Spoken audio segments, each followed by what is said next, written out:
반갑습니다. 오늘 소개할 책은 이토록 굉장한 세계입니다. 생명과학 책인데 2024년 최고의 책 영상에서 세 번째로 소개한 책인데요. 이 책이 말하고자 하는 여러 핵심 중 오늘 영상 속 다룰 핵심 하나만 먼저 소개하고 본론으로 넘어가겠습니다.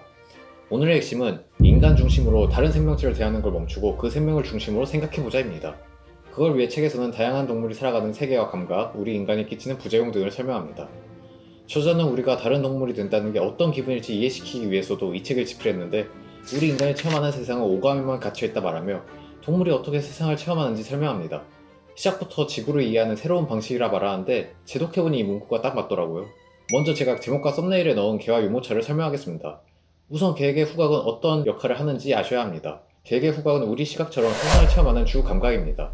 책에서는 우리가 냄새 지향적인 개의 환경 탐색을 가로막고 우리 인간의 시각적 세계를 그들에게 강요한다고 말합니다. 개의 인지 능력을 연구 중인 알렉산더 호로비츠는 개들은 항상 후각 탐색 모드를 유지한다고 해요. 인간이 마치 세상을 경험할 때 시각을 주로 사용하듯 개에게 코는 세상을 경험하는 주 인터페이스인 거죠. 그래서 그녀는 냄새를 맡는 건 눈으로 보이지 않는 세상을 알아가고 정보를 익히기 위함인데 견주가 산책할 때 이를 기다리지 않고 원하는 방향과 시간에만 맞춰 산책한다면 개는 세상을 알아가기 힘들다고 합니다. 그녀가 해당 개념을 깨달은 건 이중간 노즈워크 수업을 들었을 때인데요. 개들이 숨겨진 냄새를 찾아내는 훈련을 받았는데 자유롭게 후각을 사용하게 해주니 낙관성이 증가하고 후각이 예민해지니 삶 태도가 밝아진 걸 찾은 겁니다. 그래서 개들이 동요하고 지저대는 걸 멈추게 하려면 충분히 냄새에 맞게 내버려 두라고 합니다. 개의 안전에 문제만 안 된다면 괜찮지 않겠어요? 개코는 냄새가 코에 들어가면 머무르는 경향이 있고 맡을 때마다 보충돼 안정있게 냄새를 경험합니다. 콧구멍 모양 구조가 전면 향한 콧구멍이 가늘어져 측면 향한 슬릿으로 마무리되는 게 숨 내쉴 때도 공기를 빨아들이고 안에 기류를 생성하게 돕습니다. 개는 냄새만 맡는 게 아닌 과거, 현재, 미래를 냄새로 파악합니다. 물론 우린 개 후각이 뛰어나다는 것만 알지 그게 그들 삶, 세계에 무슨 의미, 차이를 가졌고 어떤 모습으로 경험하는지는 알 수가 없습니다. 이 부분을 읽으니까 저는 바로 견용 유모차가 떠오르더라고요. 개 유모차는 건강에 안 좋은 개를 위한 물건이잖아요. 근데 유모차를 타면 직접 냄새 맡을 기회가 거의 없잖아요. 그래서 멀리 있는 냄새만 맡아야 합니다. 그러니 일반 보폭으로 걷기보다는 천천히 끌고 가거나 중간중간 세워서 냄새를 맡게 해줘야 개는 산책 효용을 느끼는 게 가능해요. 하지만 이동은 우리 사람 보폭에 맞추면 냄새 맡을 시간이 충분하지 않죠. 가끔 저도 나들이 하다 보면 그냥 유모차를 태워 쌩 가시는 분도 종종 있는데 우리 그러지 말자고요. 위로 치면 살짝 찢어진 안대를 쓰고 휠체어 타서 쌩 가는 것과 같을 겁니다. 이 책에 의하면 시각은 개에게 주감각이 아닙니다.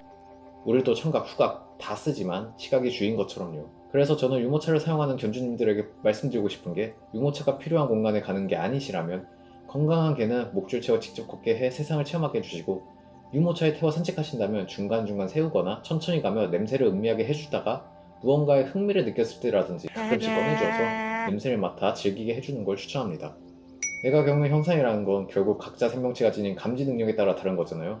다른 종은 말할 것도 없고 같은 사람이라도 맹인과 생맹, 일반인이 보는 세상이 다르죠. 하다못해 선천적 맹인이라 평생 색을 못 본 사람이라면 그분에게 세상은 그냥 암흑입니다. 우리가 객관적 세계라고 명시하는 것도 결국 삼색 원체가 문제없이 작동하는 사피엔스 시각을 가져온 것 뿐이죠.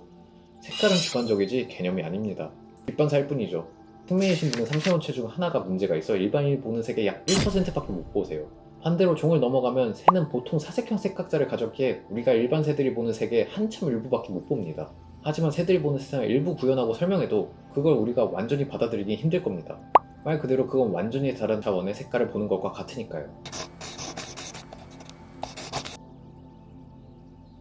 시각을 주 감각으로 하는 사람끼리도 보는 세상이 다른데 종이 다른 생명끼리는 이 격차가 더욱 커진다며 책은 각 생명체가 세상을 체험하는 방식을 최대한 해당 생명 입장에서 이론적으로 설명합니다. 물론 우린 이걸 이론만 알 뿐이고 받아들이진 못해요. 생맹과 맹인이신 분에게 세상은 어떤 색깔인지 이론적으로 설명은 가능해도 그분들이 그걸 진정으로 받아들이기 힘드신 것 같습니다. 책은 시작부터 생명체는 동일한 물리적 공간을 공유하나 다른 방식으로 경험한다고 말합니다. 지구는 다양한 질감, 소리, 진동, 냄새, 맛, 전기장, 자기장으로 가득하나 모든 동물은 자신만의 독특한 감각 거품에 의해 극히 일부만 향유할 수 있다는 건데요. 앞서 개 후각을 말했으니 이번에는 촉각에 대해 이야기해보려 합니다. 여러분은 만약 무언가 내 피부에 닿기만 해도 그게 무슨 맛인지 알게 된다면 어떤 기분일 것 같나요? 입에 넣을 필요 없이 내 피부에 촉촉하거나 내 팔다리에 촉촉만 하면 됩니다. 아마 상상하기도 힘들 거예요. 내가 매일 만지는 학용품, 핸드폰, 마우스 등 기기 겉면만 핥는 느낌일 테니까요. 하지만 이런 식으로 촉각을 통해 맛보는 게 가능한 생명체가 존재하는데 대표적으로 모기, 파리, 그리고 메기입니다. 먼저 모기와 파리는 팔다리를 통해 맛보는 게 가능합니다. 일시로 파리가 그 과일에 앉은 건 이게 맛있는 과일인지 맛보는 행위라고 보면 됩니다. 모기가 우리 몸에 앉은 것도 우리 피를 빨기 전 피부에 있는 소금, 지방, 그박 성분을 맛보는 행위죠. 메기는 아예 온몸으로 맛보는 게 가능해요. 그래서 책에서 메기를 연구하는 생리학자 존 카프리오는 자신이 메기였다면 초콜릿통에 뛰어들고 싶었을 거라고 말합니다. 엉덩이로도 초콜릿을 맛볼 수 있으니 대박이라면서요. 그걸 보고 저는 그럼 메기는 볼일을 볼 때마다 자기 변맛을 보는 건가 싶어서 제가 메기 피부신경을 가지면 정말 끔찍하겠다는 생각이 들었습니다. 저는 제 변맛을 맛보고 싶지 않아요. 물론 이는 어디까지나 이론이며 우리는 상상만 가능합니다. 그게 어떤 현실이고 어떤 세상을 체험하게 해줄지는 전혀 알지 못합니다. 또 다른 예를 들어보자면 바다표범이나 매너티, 쥐처럼 긴 수염을 가진 포유동물은 수염을 통해 그게 무엇인지 탐지하는 역할을 합니다. 이는 단순 수염이 아닌 촉각기관으로 감각모라 부릅니다. 그래서 길게 튀어나오게 진화했어요.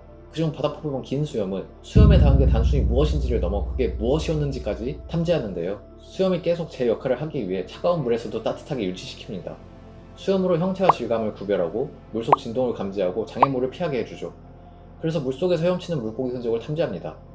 이런 예시를 계속 알려주는 책입니다. 덕분에 모든 동식물이 지닌 외형은 결코 불필요하지 않고 하나하나가 세상을 경험하기 위해 지금 형태를 지니게 되었다는 시각을 저에게 주었습니다. 지느러운 책을 처음 읽은 건 아니지만 원리만 설명하는 거에 그치지 않고 그 생물 입장에서 설명하려는 저자 에듀용의 노력이 엿보입니다.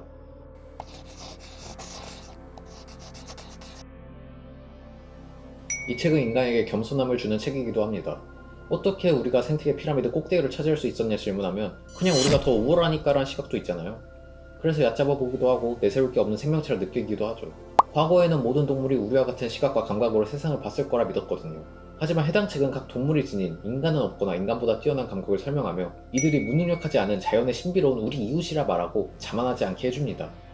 기계가 없는 우린 상어와 오리노구리가 감지하는 전기장을 감지하지 못하고 울스와 바다고블리가 감지하는 자기장도 감지하지 못하고 거미가 느끼는 파리가 만드는 기류도 알지 못합니다. 코끼리, 고래, 초저주파도 듣지 못합니다. 예시로 인간이 감지하지 못하는 감각 두 가지를 소개하려 하는데 하나는 초음파입니다. 동물에게 초음파도 그저 소리지만 인간은 못 들어 초음파라는 명칭을 만들었어요. 초음파란 평균적인 인간 귀의 상한선 20kHz보다 높은 주파수 가진 음파를 지칭하는 용어입니다. 사피엔스와 가장 가까운 친척인 침팬지도 30kHz를 듣습니다. 그래서 초기 인류도 초음파를 들었을 거라 추측해요.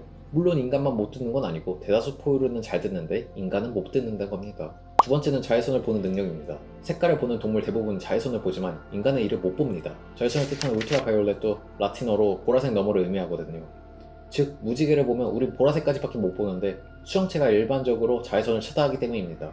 하지만 가끔 수술이나 사고로 수정체를 잃은 사람은 자외선을 희끄무리한 파란색으로 보는 게 가능합니다. 그런 시각을 가졌던 사람 중 한 명이 인상주의 화가인 클로드 모네입니다. 82세에 백내장으로 왼쪽 수정체가 손상되자 수련에 반사되는 자외선을 보기 시작했고 이를 파란색으로 칠했습니다. 책을 읽으면서 최수청 교수님의 생명이 있는 것은 다 아름답다가 떠올리기도 했는데 사용하는 예시가 다를 뿐 각 생명체가 지닌 인간이 이해하기 힘든 경이로운 능력을 소개하며 해당 생명체를 소중히 여기는 시각을 준다는 점에서는 비슷합니다. 결국 두 책 다 우리가 놓치고 몰랐던 자연에 있는 우리 이웃이 지닌 신비로운 모면을 알려줌으로써 인간이 모든 면에서 우월의 최강자가 되었다는 오만함을 덜어줄 뿐 아닌 인간 중심 사고로 동물을 대하는 태도를 고쳐보자 말하고 인간에게 없는 신비한 능력을 알려주는 책이니까요. 물론 이를 이론적으로라도 이해하고 간접적으로 체험이 가능한 유일한 종이 인간이라는 점은 부인하지 못합니다. 사실 우린 우리와 비슷하거나 좀 더 친숙한 존재를 향해서는 이해와 관용을 베풀기 쉽지만 그렇지 않은 존재에게는 냉정하잖아요. 내가 이것들을 생각하고 고려해줘야 돼? 라면서요. 제가 책에 나오는 많은 동물 중 강아지를 제목 썸네일에 넣은 이유도 그래야 더 많은 사람이 관심을 가질 듯해 선정한 겁니다. 책에서는 다른 동물 세계를 이해하는 게 우리가 살아가는 세계의 다른 측면을 보게 해준다고 말합니다. 동실 인류만큼 생태계에 큰 영향을 끼치는 존재가 없으니 그런 포용적인 마음을 품는 게 중요하다고 말하죠. 인간만 살아가는 게 아닌 함께 공존해야 하니까요. 각 생명체가 세상을 체험하는 방식을 설명해주니 읽다 보면 지금 이 생명에 비친 우리 인간과 세상은 어떤 모습일지 생각하고 호기심을 가지며 동식물을 바라보는 게 가능해졌습니다. 이런 시각이 생겨 그 생명체가 단순히 살아가는 게 아닌 수많은 시간과 대를 거쳐 지나온 생명체의 경이로운 역사를 보고 있고 지금도 진화 중이라고 보게 되었습니다. 그래서 생명 하나하나가 참 아름답고 소중하다는 시각이 전보단 풍부해졌어요. 인류가 유용하게 쓰는 물건이 자연 생태계에 어떤 피해를 끼치는지도 알려줍니다. 지금 우린 우리가 동물 세계를 이해하는 게 아닌 자연의 우리 사고방식과 우리 환경 세계에 살라고 강요 중이라고 강하게 비판합니다. 인류 삶을 개선시켰지만 그 외 생태계는 오히려 피폐하게 만든 발명품도 있잖아요. 그중 조명을 예시로 말합니다. 먼저 적색빛은 조류, 특히 명금류가 지닌 방향 감각을 교란해 죽게 만들어요. 그런데 박쥐 곤충에게는 적색이 좋아 장단점이 있습니다. 황색광은 곤충, 거북이에겐 피해가 없지만 도롱뇽을 괴롭히죠. 하지만 청색과 백색은 최악이라고 표현하는데요. 청색이 생명체들 생체 시계를 방해하고 곤충을 유인합니다. 효율이 우수한 차세대 백색 LED는 청색광이 포함되어 있지요. 물론 명금류는 빛 중에서도 청색광, 녹색광에 의존해 방향을 잡아 도움되긴 합니다. 일단 곤충들이 가로등에 모이는 이유가 그걸 전체 빛으로 착각해서거든요. 그래서 탈진할 때까지 계속 맴돌게 합니다. 그럼 천적은 쉽게 이들을 포식하죠. 반대로 빛을 싫어하는 동물은 더 깊숙이 이동합니다. 빛 공해를 확산하고 생명체에게 항상 낮이라고 강요하는 꼴이에요. 바다 거북은 빛을 향해 헤엄치다 보니 도시로 와서 로드킬 혹은 포식자 때문에 죽기도 하고요. 빛 자체가 곤충을 유인해 개체를 감소시킵니다. 이런 까닭에 2001년 세계 최초로 빛공해 지도를 작성할 때 천문학자 피에르 안토니오 친차노와 동료들은 전 세계 인류 3분의 2가 빛으로 오염된 지역에 살고 있다고 표현했습니다. 심해 잠수정 조명도 예시로 드는데요. 심해는 빛이 없는 삶에 적응한 생물들이니 빛 자체가 치명적입니다. 눈이 멀게 되니 잠수정의 충돌에 생을 마감하거나 얼어붙거나 주랭랑을 치죠. 책에서는 이런 모습을 목격하는 순간 공포와 실명을 주는 빛나는 신에게 죽임을 당하고 있다고 생각하는 동물들이 어떻게 행동하는지 똑똑히 보게 될 거라고 말합니다. 심해를 위해 스텔스 카메라를 발명해 적색광, 파란색 LED를 사용하지만 가장 좋은 건 조명을 끄는 거라 말해요. 또 다른 예시로 소음을 잡습니다.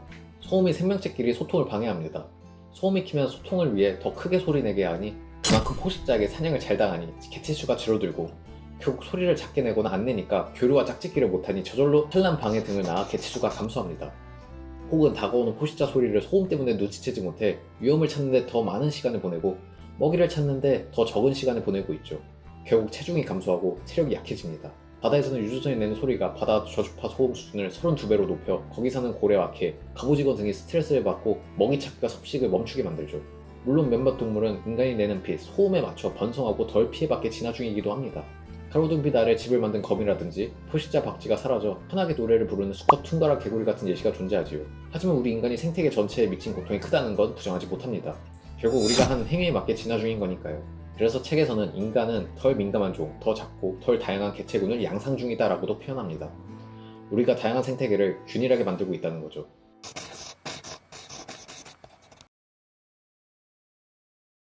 왜 이런 책이 나오고 우리가 읽어야 하냐 묻는다면 다른 동물도 우리만큼 놀라운 능력을 가졌지만 그럼에도 다른 종을 머리로라도 이해하고 조금이라도 공감해주는 유일한 동물은 지능 원툴로 진화한 우리 인간뿐이기 때문입니다. 그러니 그런 동물과 함께하고 긴 시간 걸리는 진화를 기다리지 않고 짧은 시간에도 생태계에 유용한 해결책을 제시해줄 수 있는 유일한 종이 인간이기에 이런 책을 읽을 필요가 있다 여기입니다.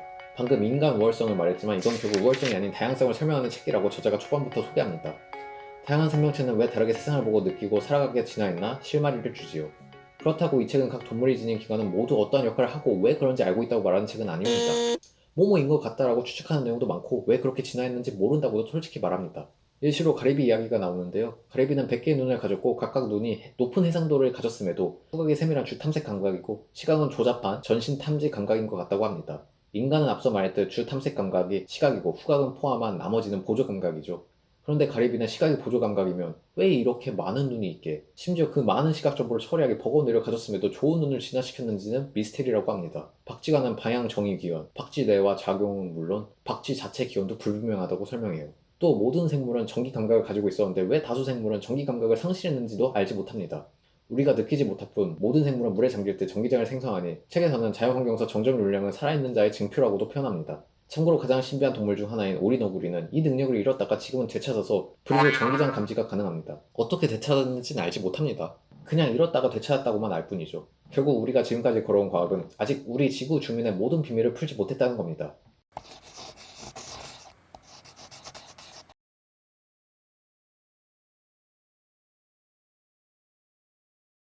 이 책은 결국 우리는 아직 밝히지 못한 게 많아 신비로움과 궁금증도 증폭시켜줘 더욱 우리가 살아가는 공간과 방식에 관심을 가지게 도와줍니다. 단순히 어떻게 세상을 경험하고 살아가냐뿐 아닌 왜 그렇게 발달했을까 생각하게 해주고 그런 모습을 상상하는 재미를 줍니다.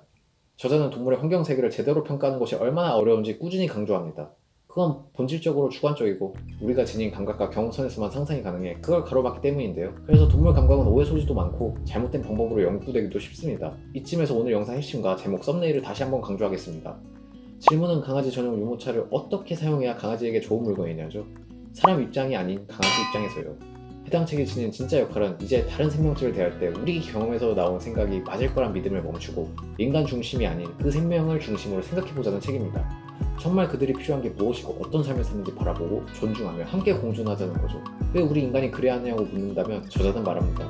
그건 우리 인간이 지구 생명체 중 다른 동물이 가진 감각을 그나마 알고 다가가는 게 가능한 유일한 동물이기 때문이라고요.